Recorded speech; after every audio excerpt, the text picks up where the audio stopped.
On va continuer le cours de chimie, géométrie de quelques molécules, niveau tronc commun. On a ici un exercice. On considère la molécule CX, Cl, Y. Première question. Les éléments carbone et chlore ont pour numéro atomique respectif 6 bien sûr pour le carbone et 17 pour le chlore. Déterminer la structure électronique des deux atomes et combien d'électrons leur manque pour obtenir une structure stable. Deuxième question, combien de liaisons covalentes doivent-ils établir pour obtenir cette structure? Et la troisième question, établir la formule du composé le plus simple formé uniquement à partir des éléments carbone et chlore. Établir la représentation de Lewis de ce corps. La dernière question, déduire la structure géométrique de la molécule, la représenter selon la convention de Gram. Bien, on passe maintenant à la solution. Donc, étant donné que ce corps, il a comme formule CX, Cl, Y, et d'après l'énoncé, on a le numéro atomique du carbone, 6, et celui du chlore est 17. Bien. Donc la première question, déterminer la structure électronique des deux atomes et combien d'électrons leur manque pour obtenir une structure stable. Donc on va commencer de déterminer la structure électronique. Commençons par l'atome du carbone. Donc la structure électronique de l'atome du carbone, étant donné que son numéro atomique est égal à 6, donc la première couche contient, d'après la règle d'octet, K2, et la deuxième couche, il contient uniquement 4 électrons. Dans l'ensemble, on a 6 électrons. Pour l'atome du chlore, étant donné que son numéro atomique est égal à 17, donc la première couche contient K2, L8 et M7. Voilà, ça c'est la structure électronique du chlore. Et on nous demande maintenant combien d'électrons leur manque pour obtenir une structure stable. Et on peut constater pour l'atome de carbone que sa couche externe contient uniquement 4 électrons. Et pour respecter la règle d'octet, bien sûr, il lui faut, pour l'atome de carbone, il lui faut, bien sûr, 4 électrons. Voilà, 4 électrons pour avoir 8 dans sa couche externe. Pour l'atome du chlore, dans sa couche externe, il a 7 électrons. Donc, pour avoir 8, bien sûr, il lui manque un seul électron. Donc, pour le carbone, il lui manque 4 électrons. Et pour le chlore, il lui manque un seul électron. Bien. Pour avoir toujours la couche externe, doit avoir 8 électrons. Bien. On passe maintenant à la deuxième question. Combien de liaisons covalentes doivent-ils établir pour obtenir cette structure? Voilà.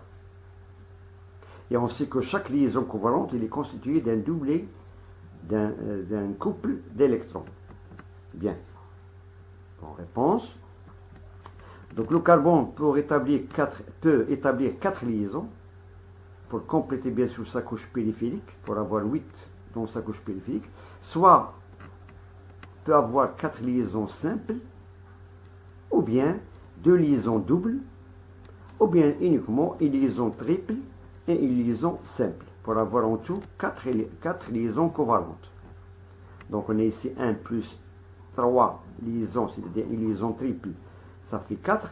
De même, on a ici 2 fois 2, c'est-à-dire 2 liaisons doubles, ça fait 4, ou bien 4 liaisons simples. Pour l'atome du chlore, le chlore peut établir une seule liaison. Pourquoi? Parce qu'il lui manque un seul électron pour sa couche périphérique. Bien. Voilà, ça c'est la réponse de la deuxième Là, maintenant, on passe à la troisième question. Bien.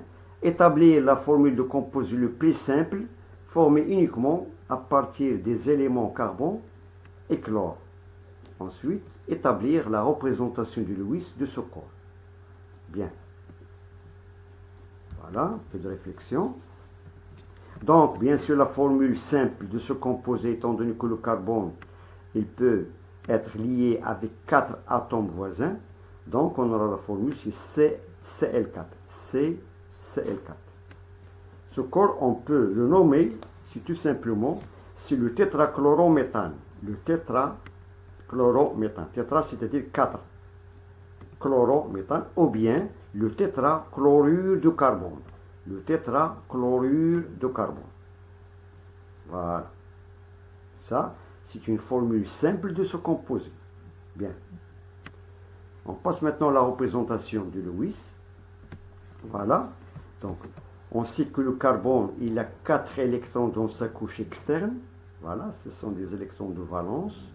Voilà, d'après la représentation ou bien la structure électronique de l'atome de carbone. Par contre, on sait que l'atome du chlore, il a 7 électrons de valence. Bien sûr, 7 électrons dans sa couche périphérique. D'où on peut constater ici pour cet atome du chlore, il a 1, 2, 3, 4, 5, 6 et 7. Ce 7e électron, il forme un doublet d'électrons avec l'électron du chlore. Voilà. De même, pour cet atome du chlore, il a 7 électrons dans sa couche périphérique. Voilà. Le 7e, il est lié avec l'électron de l'atome de chlore pour former une liaison simple. De même pour ce 3e atome du chlore. Voilà. Et pour ce 4e atome du chlore. Voilà. Donc ça, c'est la représentation du Lewis, pour mettre en évidence les électrons de valence de la couche externe. Bien. Autrement, on peut représenter de même cette représentation du Lewis. Voilà. Chaque doublet d'électrons, on peut le représenter avec un petit trait, tout simplement. C'est-à-dire, on a ici 2, 4, 6 et 8. Cela veut dire qu'on a respecté la règle d'octet.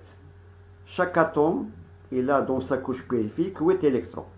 De même pour l'atome du chlore, il a 2, 4, 6 et 8. Voilà, pour le deuxième atome du chlore, on a ici 2, 4, 6 et 8. Le troisième, 2, 4, 6 et 8. De même pour ce dernier atome du chlore, 2, 4, 6 et 8. Voilà. Ça, c'est la représentation de Lewis, de ce composé. Voilà. Qu'on peut le nommer sur le tétrachlorométhane. Tout simplement. Voilà. On passe maintenant à la dernière question, question 4. On déduire la structure géométrique de la molécule. C'est-à-dire, on va la représenter selon la convention de Crame. La convention de Crame. Bon, réponse avec une petite réflexion. Voilà. Donc, pour représenter ce composé à la convention de Crame, si on voit par exemple un trait plein, cela veut dire qu'il représente une liaison entre deux atomes situés dans le même plan. C'est-à-dire ces deux atomes qui se trouvent à l'extrémité de cette liaison, ils se trouvent dans le même plan. Bien. Si on a un trait en pointillé, représente un atome situé en arrière de plan. En arrière de plan, c'est-à-dire que cette liaison, il est entre un atome situé dans le plan de la figure et un atome situé en arrière du plan. Bien. Et pour le triangle qui est allongé, plein, il représente un atome qui est situé en avant du plan. En avant du plan. Cela veut dire que ce triangle qui est allongé, plein, représente une liaison entre un atome situé dans le plan de la figure et un atome situé en avant du plan. Voilà. Et on peut constater que la forme géométrique de la base de ce tétraèdre, c'est un triangle. Voilà, c'est un triangle, tout simplement. Donc ça, on peut l'appeler, c'est un tétraèdre. d'eau pour compléter, c'est-à-dire les liaisons de ce composé, il suffit d'écrire à chaque bout de ces traits les atomes du chlore. Voilà. On a ici 4 atomes du chlore et un seul atome du carbone, d'où la formule qu'on appelle le tétrachlorométhane. Bien. Bon, je vous remercie de votre attention. Bon courage et à très bientôt.